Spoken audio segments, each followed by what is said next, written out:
Hey, hey, hey. Hello, hello, hello. How are you? How are you? How are you? I hope everybody's well today. This is your brother Nubian King broadcasting from Israel, Northeast Africa, exactly in the city of Ashkelon. I went out today, had me a beautiful walk. I'm beginning to walk now again after the accident. And I feel real good. Today I felt real good out there. As a matter of fact, I sat down, did some video out there on the beach. I'm be uploading them within the next few days. But today I came to you, just want to talk to you a few minutes about what I've heard. My niece told me early this morning. I was talking with my sister's children, my niece and nephew, over in Atlanta early this morning. For me, it was like 5 in the morning, and for them, and it was late at night, like 10 o'clock, something like that, Atlanta time. But my niece told me that the brother Kevin Samuel had been found in his apartment.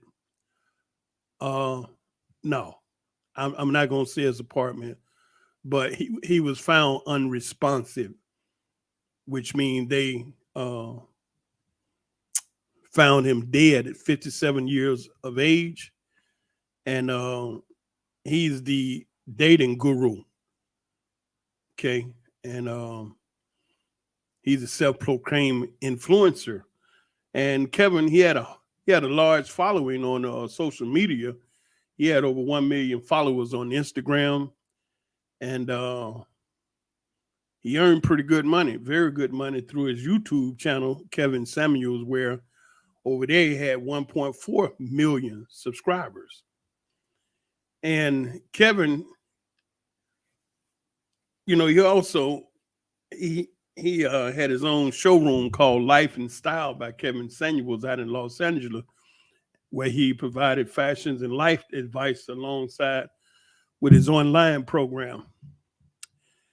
And the rumors at the time of his death had been trending on Twitter, but they did found that he was reportedly unresponsive in his home. Kevin Samuels is really surprising to me because I had just ran and became knowledgeable of Kevin Samuels only just a few weeks ago, like maybe last month. And you know how you be on the social media. As a matter of fact, I was on Instagram floating around, and I happened to run across one of his shorts. Then I went over to YouTube and listened, and I was like, "Wow, brothers sound like Uncle Sonny."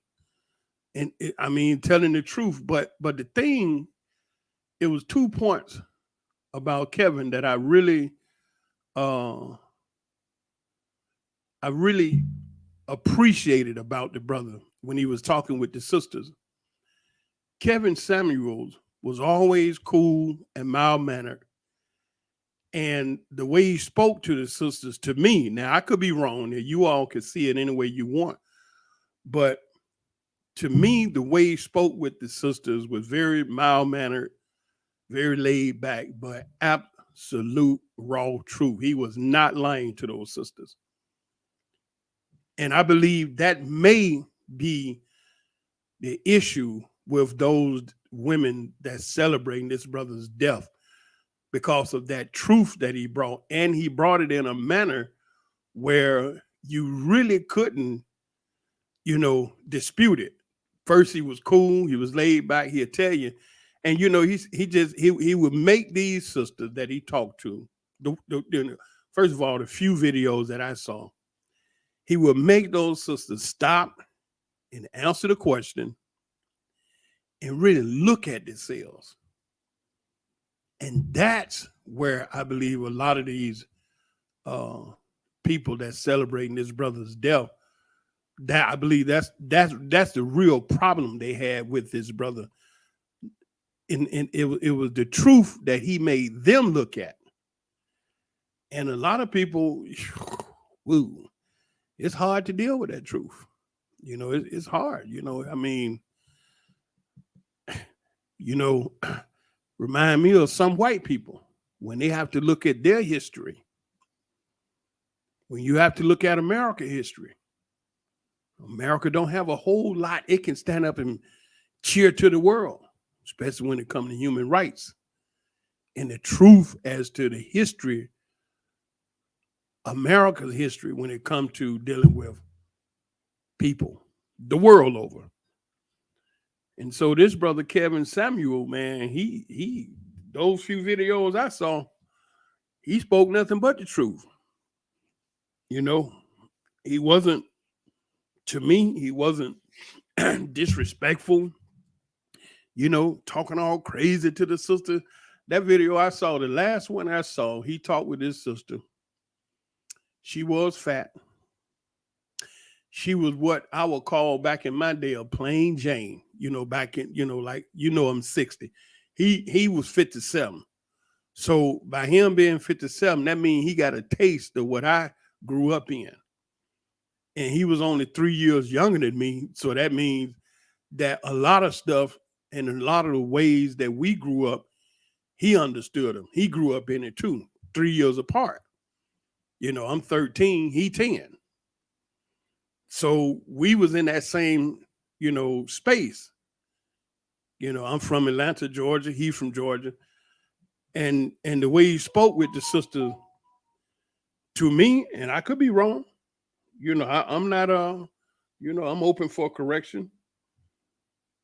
The way he spoke to that one particular sister that I watched, it was respectful, but it was true. He asked her, he said, "How much do you weigh?" She said, "Well, I'm a size 13." So he said, no, wait a minute. He said, "I'm asking you, how much do you weigh?" Whew, she really didn't want to say that number because, you know, she was fat. But she wasn't no, you know, like big SSSBW or nothing. She was chunky. And the way she was sitting on that table with her elbows up on the table, spread it out like that, she was hiding herself. And one time when she leaned back, you could see, whoa. And she wasn't no, internet hottie, that's for sure. She had a couple of children, you know, and she was working a, minimum wage job. But she was telling Kevin that she felt that she deserved a high value brother. And then he had her to explain to him, what do she mean by a high value brother? And that's the thing that I appreciate. The brother would have the sister to stop and explain that what she's saying, not just throw something out, you keep going. But he'd slow her down. What do you mean? What is your definition of a high value sister? And that right there would cause the sister he was talking to really see what she was saying. Wasn't making no sense. And some of these folks that celebrating this brother's death are the ones that don't want to hear truth, especially about themselves. Because if you don't have someone that's willing to speak the truth to you and tell you what you need to hear, it's going to be a long road, especially if you wrong. You understand? If you wrong and if you're not seeing reality, you living in a dream world, or you living in a false world. If you don't have somebody that gonna tell you the truth, hey, bro, sister, you don't need to do that like that, because this is what's gonna happen. Man, if you don't have nobody like that, it's gonna be tough for you. And I can say that I can use myself as an example. My father died when I was young, and my uncles, so I really grew up without a family male image to really, kind of guide me and talk to me. So I know what it's like to navigate through this life alone. My mother, you know, uh, father passed, grandmother passed, aunt, uncle, they all died. And I didn't have any brothers. I had sisters, all sisters, and they were older than me. I was the youngest. And people thought that I was spoiled. That was far from the truth. Um, I didn't have parents to come to my football games, and um, the brothers, friend of mine, they would talk about their, um, my dad came to the game, my mother, grandmother, parents, and they would talk about, and I could never say that, because for one, my mother, she wasn't interested. It was my grandmother that was interested. I never forget, 75 years, she would listen to our games when I played for Harper High in Atlanta, Georgia. And I remember we had this big game at Lakewood Stadium, and my sister and mother was at the house, and my grandmother called my mother, said, "Come get me and take me to Darrell game. They playing over at Lakewood Stadium." My mother didn't know nothing. It was my grandmother that told her, "Get your ass out the bed and come over here, gal, and get me and take me to my baby's game." She was talking about me, her grandson.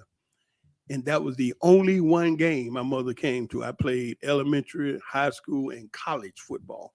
I was going pro, and my mother went to only one game and that was the one that my grandmother forced her to come to. So I know what it's like to grow up without a male there to guide you, show you the ropes. Now, I have 3 sons and 3 daughters, and I went out walking today because I want to maintain good health that I can be here for them. I've outlived my father twice. My father, he died, I think he was 30, 35. I'm 60. So I did that. Okay. He died when I was, real young. But anyway,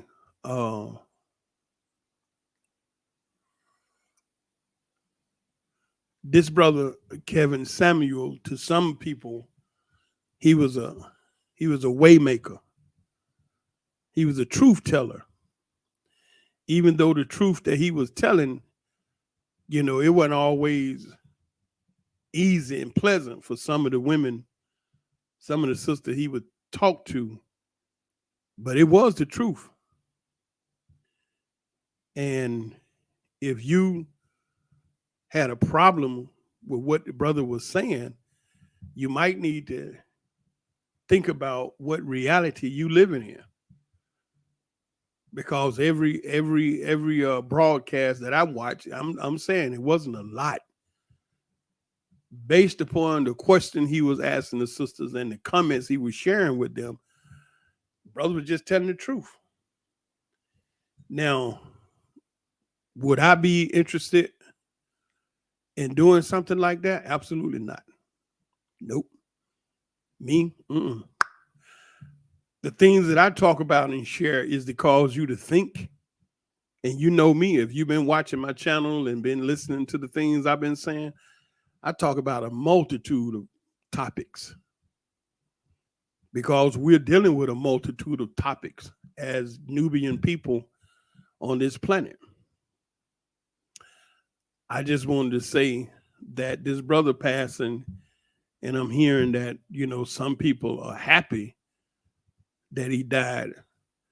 I believe the only people that's happy this brother died is the ones that, hated the truth that he was speaking. And it's a sad state of affairs because if you don't have someone that know the truth and willing to speak the truth to you, shit, you basically gonna be living a lie, which ain't gonna go too good for you. So sad he passed, you know, too bad. Too bad. Anyway, that's all I wanted to say. That the brother passed, and people that are happy that he passed are the ones that did not, does not, and don't like truth being told to them. Just like that sister that he was talking to that I saw the one time. I saw that video. I saw a few others, and he just asked the young lady some key question. How much do you weigh? And she didn't want to say it. She said, "I'm a size whatever." He said, "No, I didn't ask you your size." And then he, how much money you making, got any children, those three basic things. Because her position was, she felt she shouldn't settle. She felt that she should have a high value brother. Then Kevin asked her, "What do you consider is a high value brother?" And when she named the point, 6 figures, nice car, his own home, can take care of me, take me out and buy things and do this for me. And everything that she talked about was what the brother can do for her. And then when Kevin asked her, "Well, okay, these are the things that you want him to have, then what do you have to offer him? You're talking about a high value brother. What do you have, my sister, that you got to offer a high value brother?" She said, "Everything." And Kevin said, "Okay, everything. Name me one of the everything that you're talking about." And she was like, "What? I mean, he gonna have a good woman." "Okay, you a good woman. What else?" And it kind of went south. The sister got, she got a little upset. "Why you ask me all these questions?" "No, I'm not asking you all the questions. You just ran the list down of what the high value brother got to have for you in order to get you. I'm just simply asking, what are you going to give the high value brother?" Oh, it got deep, you know. And in the end, she never really said nothing, So those type people would be happy that this brother is gone, because he ain't around to be asking no more of them real questions. And then in the end, when he finally got her to calm down, he showed her. He said, "Sister, you say you deserve a high value brother, but a high value brother, my sister, he's going to want a high value woman. And you got a minimum wage job with 2 kids. You weigh whatever, and your dress size is this, and you not." He said, "I hate to say it to you, but I got to be truthful with you, my sister. You are not a high value woman." Whoo, she didn't like that. Good God Almighty, she didn't like that. And I'm sure she would fall in one of the categories of those that's happy his brother's dead. But he told her the truth. I'm looking at the sister. I wouldn't want her. If what I saw was just all I had to go by to choose to decide whether I wanted that sister he was talking to or not, because when I was looking at her, I asked myself, would you want a sister like that to look like that? Because this world we living in now is a very, very vain world. It's all visual. You see how the sister doing their hair and their lashes and the makeup and the nails. It's all about the way you look. Ain't nobody thinking about what the hell in your mind. It's the way you look and what's the lips in between your hips. Sex and money. That's it. That's it. I had a young lady tell me, if the brother got to look good, have money, no children, and treat her nice. This is what I had one sister tell me that. Yeah, the brother got to look good. The brother got to have money. You know what I'm saying? No children, and treat her good. but she ain't have nothing to say as to what she would really give and do for the brother. Phew, that ain't gonna go too good. You know, it's like damn near like you getting robbed. You know, you want all this, but you're not willing to give up nothing because you feel, you know, you're a high value woman, and this is the type man you're supposed to have, and you weigh 230 pounds. But anyway, that's all the point I wanted to say. I'm finished. Just those that's happy this brother is dead are the ones that didn't want to deal with the truth that he was speaking. And the way he spoke was real cool and laid back. He just told the truth. Sad that he dead because it's like another uncle, a father, big brother gone that ain't going to be here to help you figure this shit out. Okay? Go ahead and hit the like button, subscribe, and don't forget to hit that bell if you like these commentaries. You know, this is about the shortest what I did in a long time, but it ain't no joy seeing nobody leave out of here, especially an individual that was speaking the truth and was trying to help. I mean, you know, ain't nobody really perfect. And, you know, if you living in a false world, it's always good to have somebody that's going to tell you the truth. This is Nubian King broadcasting again from Israel. I love you, and I always do. I say that all the time because it's always true. I love you from the basement of my heart to the attic of my mind. I love you 24/7. That means I love you all the time. Shalom.